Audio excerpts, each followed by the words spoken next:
Whalawhala hia tūhana, hira tolo da walatala ke lata I mai mama hea honei. Koe whahi tapu nei, koa whakahoko e taha whanoanga he tau matakaunga hua, he tau butu I kiki he atu Pasifika, ke whakatutala ke he tau matanga hua, koa whakatokatoka mo hiki he tau matangi ke he whale tolo, he millennium I alofi. Toko onongo fulu e tangata mai he tau motu toko hiva ne kua matutaki ke he matakau nei, ne kua whenonga mai baua ki mai whanoanga. Koe whanoanga ne kua hawhangi he aho nei, ke latai mo e whakatutalanga hangau ke he tau palana a ngā hua. Tau tupe whakamole, rionono ki he tau amamnakianga mai tau ue a whemahongo fulmawha, pihia mai tau ue a whemahongo fulmarima. Tau mai ke tau kui he tau motu ke he kehe ke kau ke whakatutala giai. Koe amanakianga fōki ke he hoko mai e whalu he tautakitaki la lahi ke he aho pungpongi ke lata mai whanoanga ka hawhangia I he aho lotu.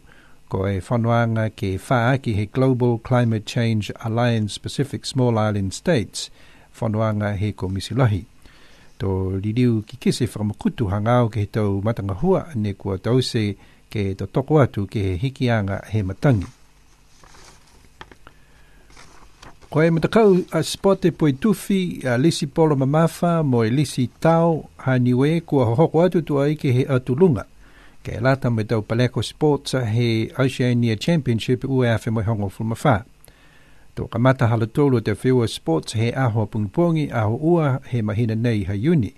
Ko la tolu tau toa mahi motu ko Janam Hopatoa a Ikipa Misikea, Lisi Hau Leolahi, Roy Nuka, William Pasisi, mo e halo tolu o tangata leweki ko Sydney Lui Ikiua. Ka mata he hafa he mole e mata halataha mo Ikipa Misikea mo William Pasisi ka alisi ai e tau finals ke lata mo dau whata ikiki. Hafa he mole e mata halatolu to tawhipoi ai a Roy Nuka mo Lisi Hau Leolahi e taha se o mita ke lata mo dau hits. Ko e mata hala lima he fiafi to lisi ai e Janam Hopatoa he discus finals. Ko e matapatu Paleko Hajinama nei, kai lisi foki a Ikipa mo William Kaeke kua fifili giai. Tō poia e foki e 100 meters finals he matahala hafa he lima he afiafi. Malolo e whanau he whakailoa mai mo e fiafia ha kua leveki atu he taha whaiaonga ko Kylie Rawiri, mai ana mga whaua e mtakau haniwe. No nofo ke he Edgewater Resort e mtakau, si mai ke tau tangata ke whakawhanua tu e tau ui po ke tau manatu whakalofa ki alautol, whakaonga he Facebook page ha Sydney Lui I kiua ka eke kua manako, ko e halautol o takitaki he motu nei, ne matutaki mo e mtakau ko mora ta langi, ka whia I loa tala si hu atu kia ia. This week, Niue plays host to a regional meeting of the Global Climate Challenge Alliance Pacific Small Island States at the Millennium Hall. About 60 representatives from the 9 member countries will be deliberating over work plans and ways to work past some of the challenges encountered.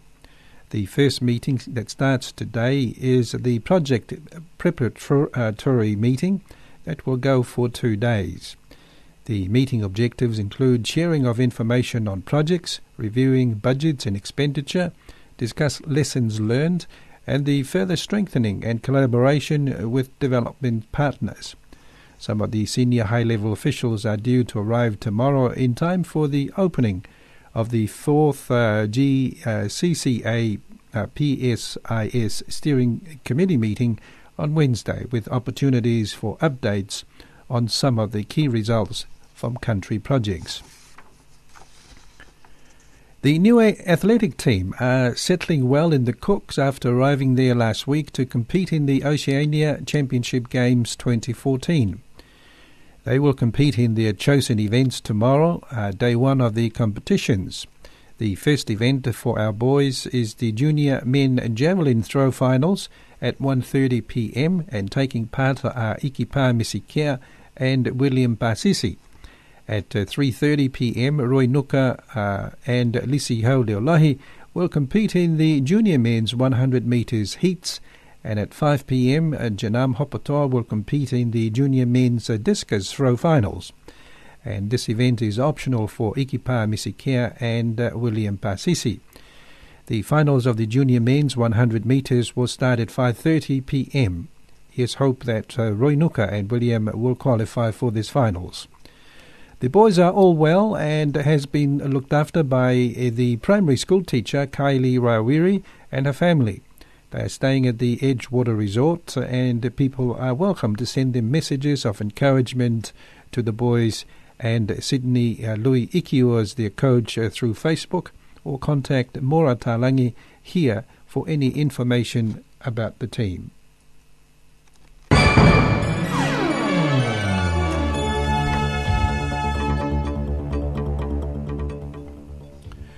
Good afternoon, and here's our news from around the region.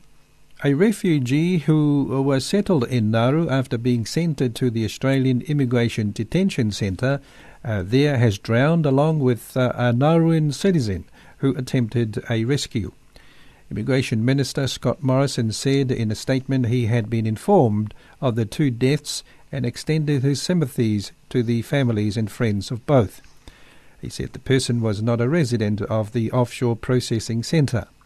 A spokesman for the minister confirmed to AAP that the refugee had been in the centre before being resettled in the Nauruan community. Morrison said it was understood that the Nauruan citizen also died after attempting to rescue the first person. He said other Nauruan citizen was receiving treatment for injuries sustained during the attempted rescue. Meanwhile, Nauru's president doesn't want the drowning deaths of a refugee and a rescuer used for political point scoring. President Baron Waka is expressing remorse for the victims, said water accidents were a threat for all coastal communities. Another proposed party is expected to enter the political scene ahead of the September 17th election.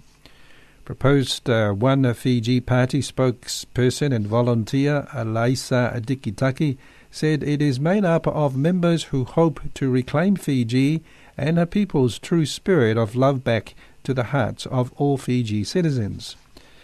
The proposed party, she further says, seeks to elect honourable and competent a generation of leaders to Fiji's parliament with the sole purpose of bringing together all Fiji citizens. The proposed is currently collecting and vetting members' signatures from across Fiji before they applied for registration with the political party's registrar. To date, 5 political parties have been registered so far, and they are Fiji First, Fiji Labour Party, National Federation Party, People's Democratic Party, and the Social Democratic Liberal Party. The Solomon Islands government have been urged to develop a clear, long-term plan to help people still living in evacuation centres since April devastating floods. The government has attempted to close the centres but extended their operation until the end of the month after protests from flood victims. Solomon Island Development Trust says a two-way dialogue is needed between the flood victims and the government. The devastating floods left thousands homeless, many of whom were living in squatter settlements close to the rivers and waterways around the capital Honiara. Earlier this month, flood victims issued threats against disaster management staff as tension mounted over the plan to close evacuation centres. Emergency authorities are running out of funds and are encouraging 1,500 people living in the centres to return to their home provinces. Solomon Islands government and Ramsey officials held consultation to review the regional assistance mission Friday. Speaking at the consultation, Prime Minister Gordon Darcy Lilo says the talk were held to reflect on the lessons learned to assist Solomon Islands advance into the future.